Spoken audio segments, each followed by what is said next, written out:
nichemos.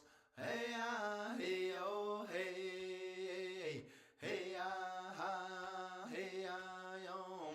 Taprimana kakene sagite nichemos nichemos. Hey ah hey oh hey ah hey ah hey oh hey.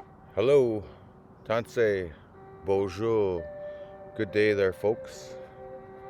Welcome to Sacred Sunday Sharing Circle. I'm your host, Dallas Arcand. I'm out here, and hey, the sun just came out. What a beautiful blessing. Just doing some smudging right now and putting out some offerings to the land. These offerings are given to me as an appreciation and honoring with the tobacco spirit. And that's what these are. These are tobacco ties. A lot of people use them nowadays for different reasons. So I wanted to just log on today to give you guys a little insight here for sharing circle today, some sharing of indigenous knowledge. So we just did the smudge right now. So the smudge is for purification. It's to cleanse yourself, cleanse your body, cleanse your spirit. So I believe I've got a lot of healing to do in my own life. I've had seasons in my life where, I'm really focused on healing, and then I've had seasons where the trauma would take me over. So that's what I'm here today to share about, to share some things about myself, and hopefully it'll help you in your journey and your healing journey, because we all carry traumas from our past, present, and future.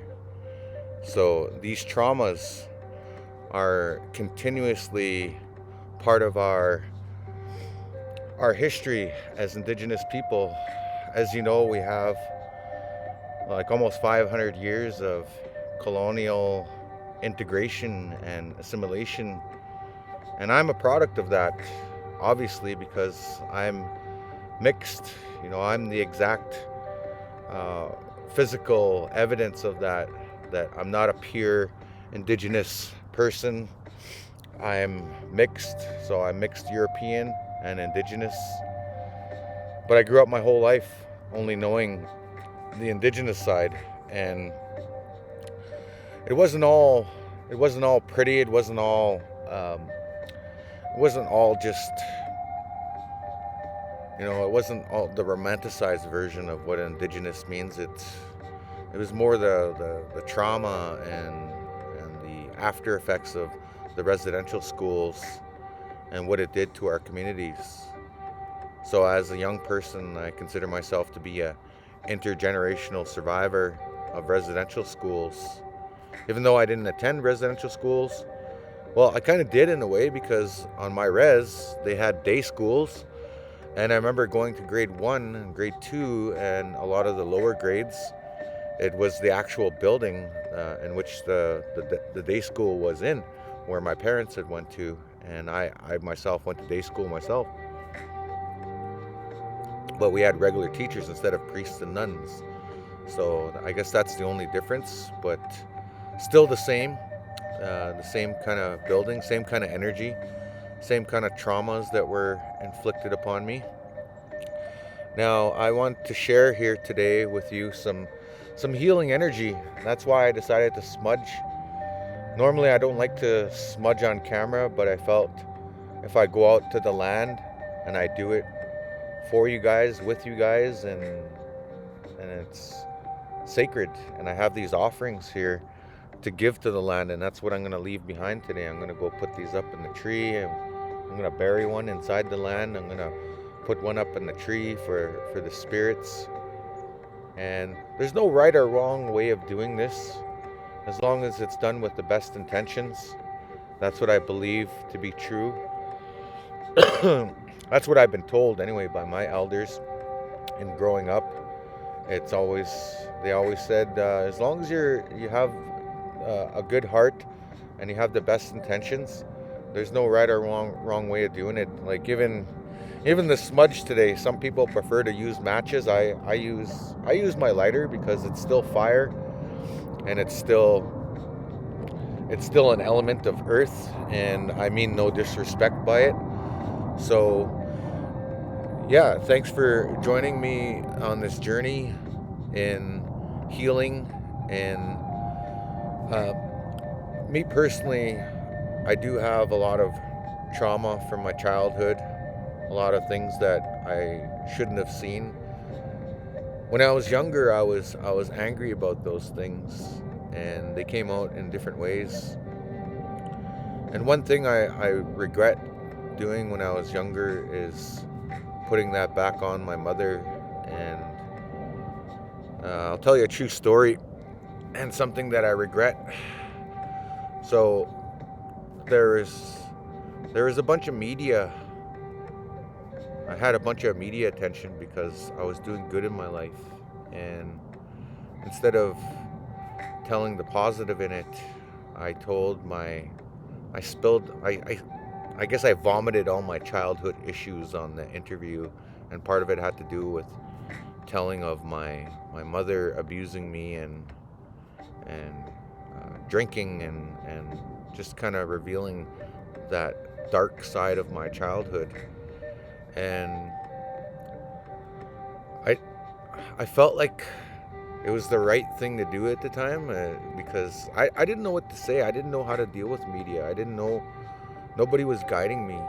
And looking back at it, I feel really ashamed of doing that. I felt really ashamed.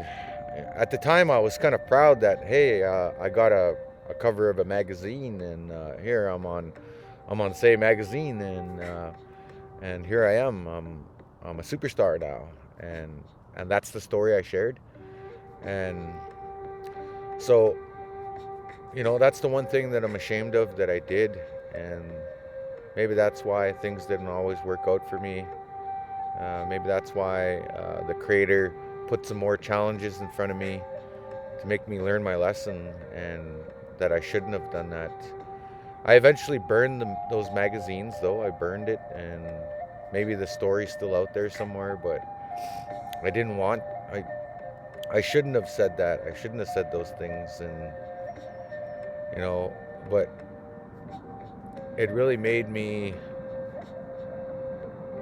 It just made me ashamed to do that when I should have did something different. I should have said, you know what, the positive thing is that I'm succeeding, and I'm thankful for all the opportunities. I'm grateful. So my mom now, she's gone. She's in the spirit world. And one of the things that I did recently that I'm proud of is I got her, me and my brother, we applied for her day school money. One of my relatives pointed it out that I'm the oldest son, even though I'm not technically her biological son. I'm still her son, and everybody acknowledged me as that, and that made me feel even more bad. But I mean, and at the same time, I was glad, because my mom, regardless of how irritable of a child I was, or how difficult I was at times, she was always there for me. She was always there to stick up for me. Like, that's what I miss about her. I miss that she was there to stick up for me, in especially the hard times, especially when people were trying to come after me, or people were gossiping about me, or chief and council were mistreating me or something. I don't know. She would always just kind of come out swinging, and she doesn't care if they're right or wrong. She would be like, that's my son, you don't dare say anything bad about him. And regardless if I was right or wrong, she was there to defend me. So but anyways, the one thing that I did recently, this past year, that I'm very proud that in a way, I've reconciled with that because me and my brother, we decided to pitch in and get her a gravestone. Not too many people on the res have gravestones because you basically have to be wealthy to afford one because, as you know, those are expensive commodities to have. And we grew up poor our whole lives. I remember my mom struggling a lot growing up. We're always on welfare. We're always on the cusp of starvation at times because we would have to rely on the food bank or sometimes family members to get food. And those are tough times growing up. But I am grateful that I got to do that for her.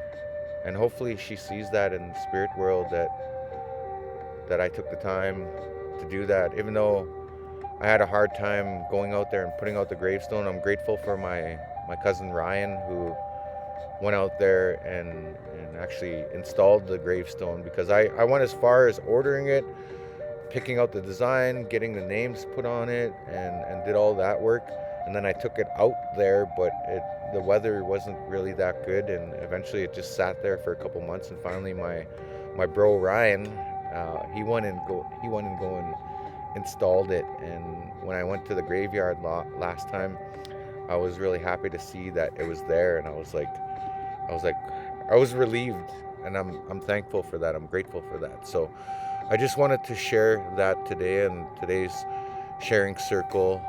So maybe you guys can share some of your stories here in the comments, or maybe some of what I share here is relatable. On another level, I've been going through a lot lately in my life, and my psychologist that I used to see kind of warned me about these things, that when you get older, some of your traumas, they come back in full force, and they're continuously there, and they come back in waves, and if you don't deal with them, they eventually take you over. So I believe last year I went through some things that affected my personal life and spilled off into my professional life, and for those I've hurt out there, I'm sorry, and I wish healing vibes. And I smudge and pray for healing for not only myself, but for everybody else that I've ever encountered in my life. And in a good or a bad way, I always pray for people, and I wish them good, because it's no good to hate on anybody, even if they've done you wrong. So all my enemies or haters, I always just wish them well, and that's all I could do, is just say thank you for another day and be grateful. So one of the things I've struggled with my entire life, ever since I was a boy, was alcohol. Alcohol has been in my life ever since I was a kid. It was there. The adults were doing it, the elders were doing it. It was all around me. There was no escaping it. In my teen years, my rites of passage was to see if I can handle some alcohol, and to see if I can tolerate it, or if I can fit in. And in fact, I didn't a lot of times, and it just messed me up in a big way. And I remember a lot of times I would just go to the sweat lodge, and that's what most of my teen years were spent on, to be honest with you. I'm grateful for that I went to culture, I went to powwows. But every once in a while I would drift off, and I would go on one of those benders or one of those binges, and then I'd feel bad about it after. And then, yeah, I struggled with that, though. And in university too, I honestly was off and on with it, but I'm glad that I got my education, because it helped me go a long way in my life. So I just wanted to sort of confess in a way that I too have had problems in my life, and these traumas have affected me, and they still affect me today. Even though I'm older now, I'm a grandpa, I'm a mushum, I should know better, right? I should do better. Yes, definitely, I'm trying my best. And that's all I can do is take it day by day. Like what they say in recovery is they say take it one day at a time.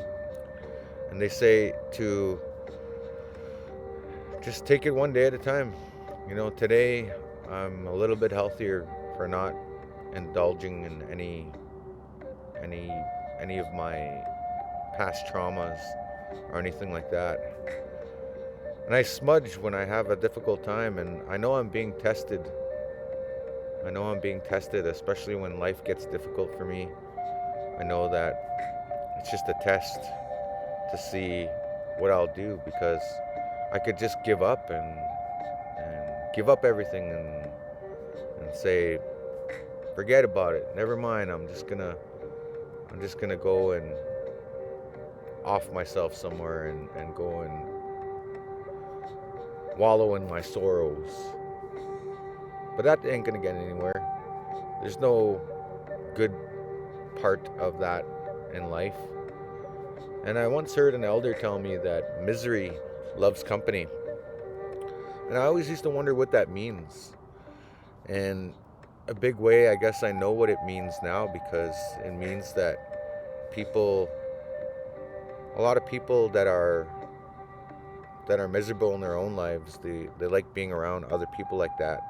And if they see that you're having a difficult time, they invite you in to be miserable with them. And I guess that's what that means when misery loves company. But now I know that one of the things that I was challenged with when I started doing good in my life is that being successful is a very lonely journey, being at the top. Because nobody wants to climb up that mountain. Nobody wants to do all the hard work to get up there. Well, maybe some people do, but it's a lot of work. It's a lot of dedication. And when you get there, guess what? You're all alone. Nobody's there. I know when things are bad, like people will be there for you. They'll be like, oh, they'll feel sorry for you or whatever, right? Or if you've done something bad, all of a sudden a bunch of people attack you, right? But if you're doing good, I found that it was lonely being at the top, and I left all the people I knew behind. All the people I knew, and that's that's part of what's going on in many First Nations community. That's what they call crabs in the bucket, right? You try to do good, and a bunch of people pull you down, and you try to get out of it, and it's the weight of those people that weigh you down. And so I found it a lot easier to leave my community to go and make something of myself. But I guess the mistake I made was going back to my community and thinking that I was going to change everybody, that I was going to influence them. So in fact, in a way, it kind of brought me down. It drained my energy. And I had a cousin tell me about that are you sure you want to move here? Are you sure you want to move to the res? Are you sure you can handle it? And I said, why, sure, I can handle it. I can handle it just fine. And lo and behold, like an ice sculpture, I got chipped away at. And I'm not trying to attack anybody in particular, but I mean just the mentality out there and the vibes out there.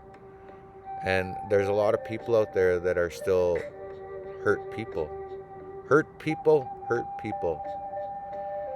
And that's why I find it's a lot better to go out in the world and find my own happiness.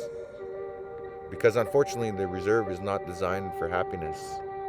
It's not designed to keep us all happy. It's kind of like a refugee camp in a way. It's a depressing place because there's nothing out there. There's no opportunities. Very few reserves in Canada and the United States have any opportunities whatsoever. So that's why a lot of people turn to drugs, alcohol, and other bad lifestyle activities because there's nothing to look forward to. There's nothing but poverty and broken promises.